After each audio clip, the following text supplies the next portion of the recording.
Welcome back, podcast fans. I'm your host, Annette Hines, and this is Parenting Impossible, the Special Needs Survival Podcast.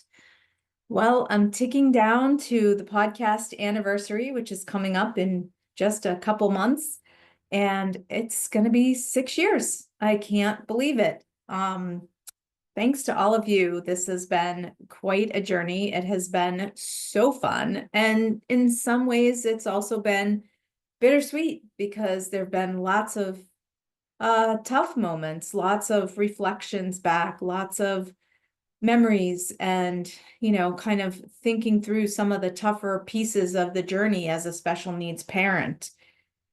It's one of the best things that I've gotten to do in my almost 3 decades of career, because I've met so many interesting people. I have heard from so many of you. It has been such a learning experience for me. I started out with this idea that I was going to teach all of you something.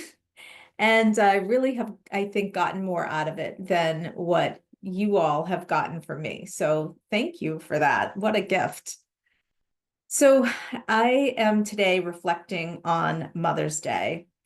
I know that this podcast is going to air just after Mother's Day. But as I am crawling towards Mother's Day this weekend, it is always bittersweet for me.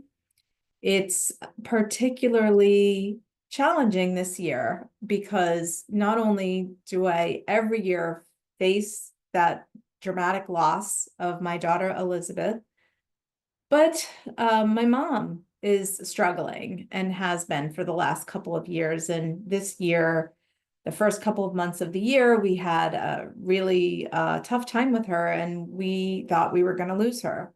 Now, she's rallied a bit, but she definitely has some life-altering and life-limiting things going on right now.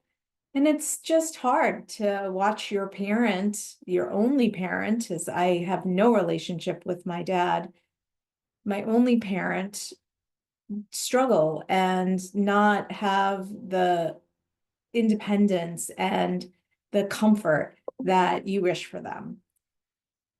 Many, many of you are in this sandwich generation that I am, where you're caring for older parents and you are caring for your own kids who have special challenges, or maybe even a sibling. Some of you have it all and you're doing every one of these things, and we can just all look at each other and say, yeah, we don't know how we do it, but we do because we have to, because what other choice is there?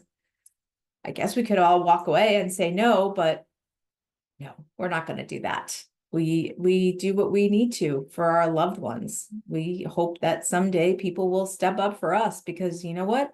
We're all going to be there. It's going to be rare that you go to bed one night, fall asleep, and don't wake up. That is not the norm. Many of us face health challenges as we get older. Many of us face health challenges as we're raising our kids. And we are just going to hope that we've built a network and a team and a circle of care that supports us as we have been part of other people's circle of care and support network. So for those of you who don't know me very well, let me tell you a little bit about my parenting journey as I reflect on it during this lovely Mother's Day weekend. I have 2 girls. Elizabeth is my oldest and Caroline is my youngest. Now, Caroline is 24, so she's not that young anymore. And I know I'm dating myself a little bit, but I was, on the younger side as a mom. So that's good news. Elizabeth was born a 29-week, 2-pound preemie, and that was back in the 90s. So we did not have the same level of spectacular medical interventions that we have today. When she was born, I love to say that an advocate was born right along with her. Of course, it wasn't overnight. Took me a long time to build up those advocacy chops and skills, and learn to do what I do today for my family and for others.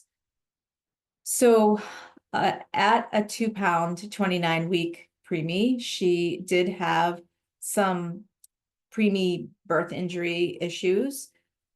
She did, and we discovered these, they unfolded over the first couple of years.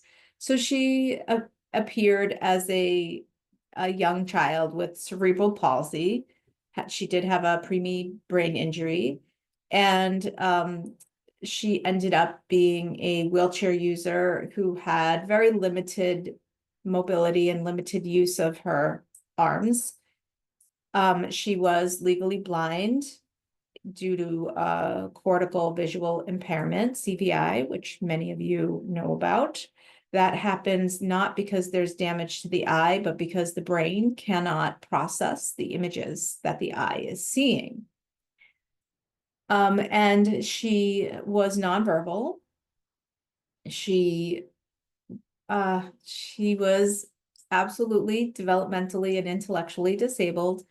However, have to say that there was so much going on with her. She was a complex little human with a lot of skills, and it just took a minute to uncover what those skills were.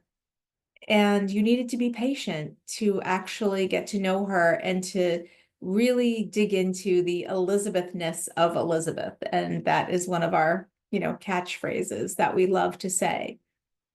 At about 2.5 years old, we discovered, because she wasn't really recovering in the way that some CP kids do, she was actually declining. We, through a long journey, discovered that she had a metabolic issue and was diagnosed with mitochondrial disease. The closest they could come was Lee's disease. They were never 100% sure that she had that, but it was definitely the diagnosis that seemed to stick for her. Lee's disease is not a good diagnosis to have as a child. When you get diagnosed with Lee's disease, it's a death sentence pretty much. It's definitely going to shorten your life, at least back in the 90s, from what we knew. And for the first couple years of raising Elizabeth, there wasn't a lot of joy in motherhood, to be honest. I mean, I loved my kid, but I was depressed. There were just losses after losses after losses. And it was profound. And I definitely wish I had done better. I do have a lot of guilt and shame from that time period of just not being able to get out of my own way. Then my Caroline was born, and she brought a lot of joy to my life, and it made me see Elizabeth in a whole new light. Elizabeth loved her baby sister. She was overjoyed to have her in the family, and we became a unit, the three of us. I say the three of us because very shortly after Caroline was born, my husband and I split up.